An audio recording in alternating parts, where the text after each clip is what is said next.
Castro. Thank you, Chairman. Thank you, Director Brennan, for your testimony here today. Over the course of the last several months, the intelligence agencies have been berated by the President for the possibility of leaks. Are you aware of his tweets and other criticisms he's made about leaking in the intelligence agencies? I know that there have been a number of allegations made publicly about intelligence officials being responsible for those leaks. Yes, I'm aware of that. Are you aware of a story that came out yesterday that said, quote, 3 White House staffers have been identified for leaking classified info. POTUS will fire, quote, multiple people when he returns to D.C. I'm unaware of that story or the facts, if any, underneath it.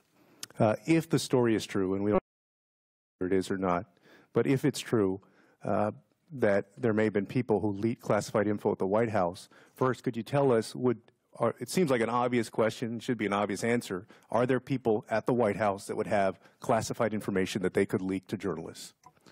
White House officials, if they have the appropriate security clearances based on their position, they would have access to classified information, yes. Okay. And then the second part of that is, if the White House has determined that leaks are coming from within their operation, could you tell us how they would go about determining that? How would they figure out that they have leakers in the White House?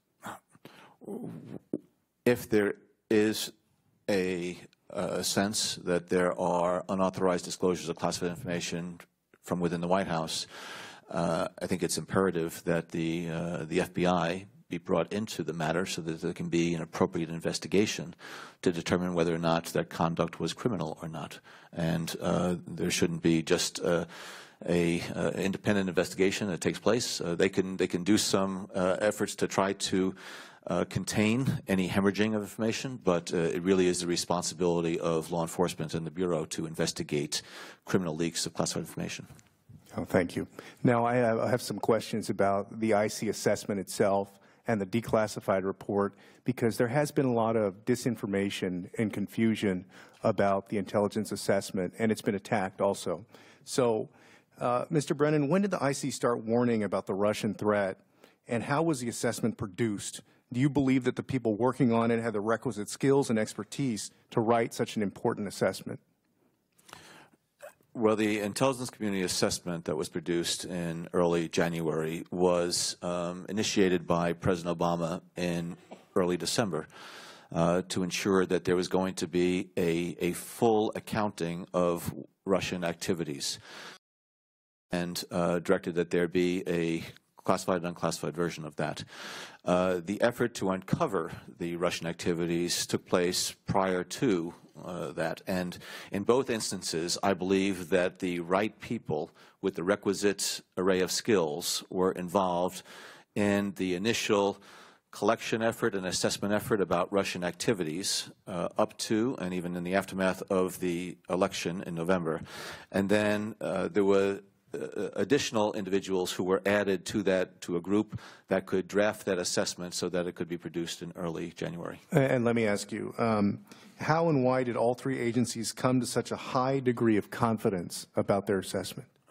I think that they rigorously interrogated the data, had very careful and deep discussions about what the data told them about their assessments, and so therefore there was a unanimous consensus among the 3 agencies and the ODNI about the judgments. There was one variation as far as the NSA's confidence level in terms of the Russian advocacy for Mr. Trump, but with that lone exception, it was a consensus assessment.